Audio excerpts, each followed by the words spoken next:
Alright, what's up everybody? Snakes and 40s here. And it looks like I got a nice little pleasant surprise after work today. Looks like Sasha finally laid her eggs.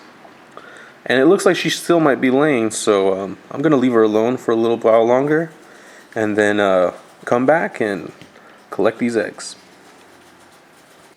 Alright, so before you do anything, you're going to want to get your hatch box ready. And I use Hatchright because it just takes a lot of the guesswork out of the whole thing. Get this open. So this stuff is awesome because I'm not a breeder or anything. So this is actually from last year. You can see how much I have left.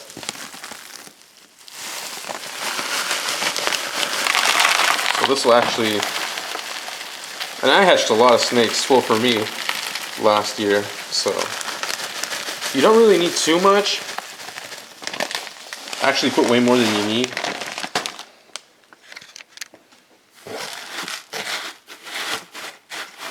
But since I'm not a breeder or anything, I'm not really conserving. I like to give the eggs a nice little substrate to sink into. Alright, let's go get the eggs. Alright, so the first thing you need to do is prepare your hatch box. And you can see I used the Hatchright. And a bag of this goes a long way because I bought this last year. So I use these for last year's Kings. I use these for San Luis Potosi Kings.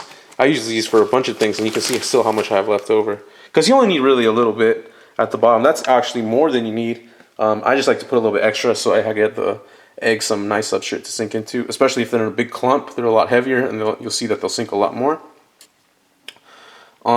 But because of the fact that it's last year, you're going to want to give it a little spritz. And when I mean a little bit, I just mean just a tiny bit. So there you go, 2 spritz, and that's fine. Because the thing with adding the water is you can continue to add water, just watch your eggs. But once you add it, you can't take it out if you put too much. So just go little by little, add as needed. Anyways, let's go get the eggs. Alright, so let's take a look. Looks like we have 1, 2, 3, 4, 5, 6, 7, 8, 9, 10, 11, 12, 13. Nice. First year was 8, second year was 9. This third year, we got 13. So you can see the lighting that I have in my garage makes these all look like slugs. Really yellow. But I'm going to take advantage while her head was poking out right there. I'm going to take advantage while she buried her head. Take one of these. So as you can see, this one is not connected to the rest of the clutch, and it has kind of some substrate on the bottom, which leads me to believe, well, this is kind of the most, where it stuck the most. This is where she originally laid it, and then it kind of turned over as she was laying the rest of the clutch. The problem with that is because there's a little air sac at the top of the egg right when they lay it, and if that's not facing upwards when the snake comes to hatch, it drowns. So even though I think that's where it was laid, that this is the bottom, I'm still going to double check that. And the way you do that is you take a flashlight. I can't really do a demonstration with this camera because it's even hard to see sometimes with the naked eye. But you hold it up to the egg, and there should be a circle at the top where the air sac is, and that should be facing upward. And if you want, you can even make a little dot with a Sharpie. Some people make a line. I think a dot is just sufficient enough. And yeah, that has to be facing upwards, or else when the snake goes to hatch, won't be able to break the egg. We'll double check that one. But with the rest of these, they're usually connected. All the air pockets will be facing upwards. So that's usually not a problem. I've only had a problem one time when they were connected like this, and one from corn snakes, and it didn't hatch because it was improperly turned, but that was just one time. So the rest of the time, every single egg hatched. So alright, let's get these out. We're going to have to coerce her. She's not going to want to, but I can see that another one's kind of loose right here. So I'm going to take advantage of that and move that over here while her head's kind of buried. All right, I'm actually probably gonna need 2 hands for this, so I'm gonna have to put the camera down for a second. All right, so there they are. These 3 came off. I'm pretty sure that they're pointing where they should be, but we're just gonna double check anyways. And you can see the clutch kind of came apart. They weren't really too much stuck together. I can honestly take these all apart if I wanted to, but I don't want to do that.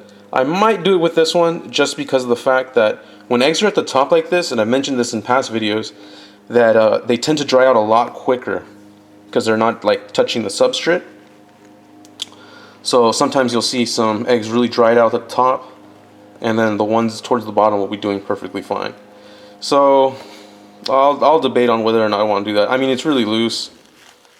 Usually sometimes they're really stuck together, so you risk rupturing the egg when you want to take them apart. But this one I could do it no problem on. Actually, I think I will.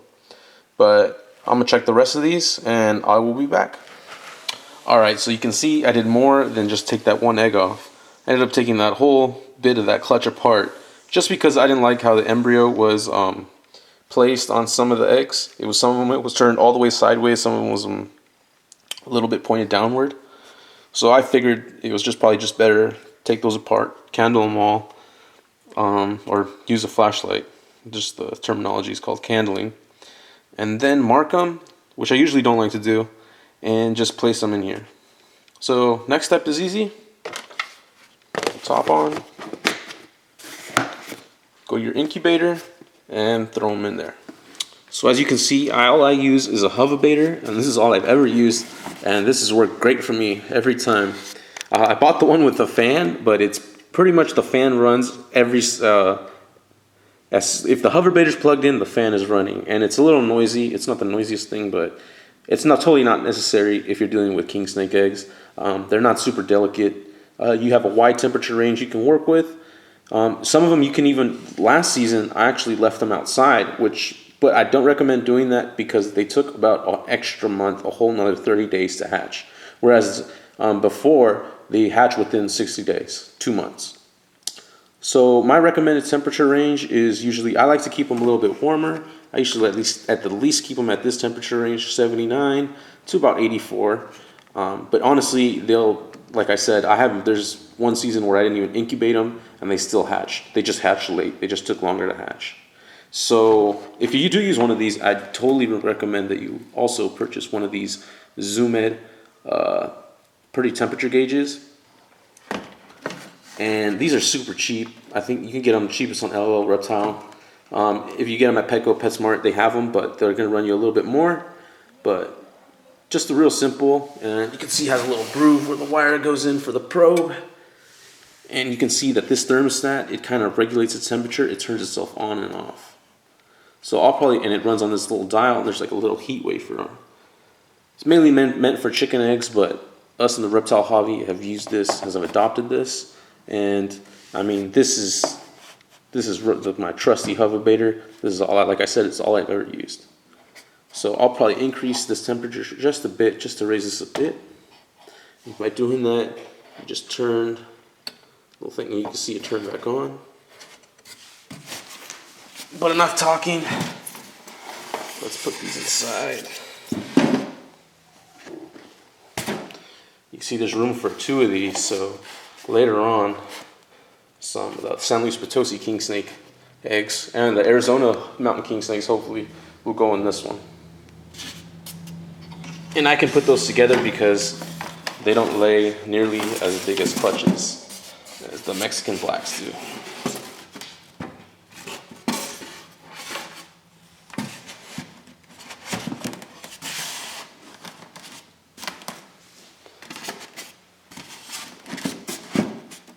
Yep. So as you can see, guys, that's all there is to it. I usually use a see-through.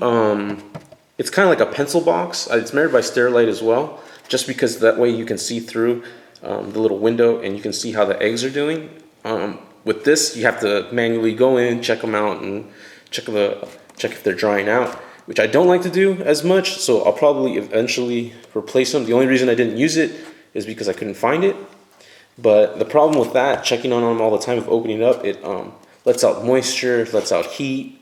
But you do want to do that periodically. You don't want too much moisture to gather because of the fact that mold will start to grow. And that's a whole nother problem in itself.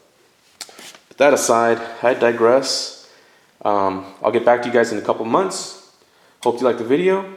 Snakes and 40s, signing out.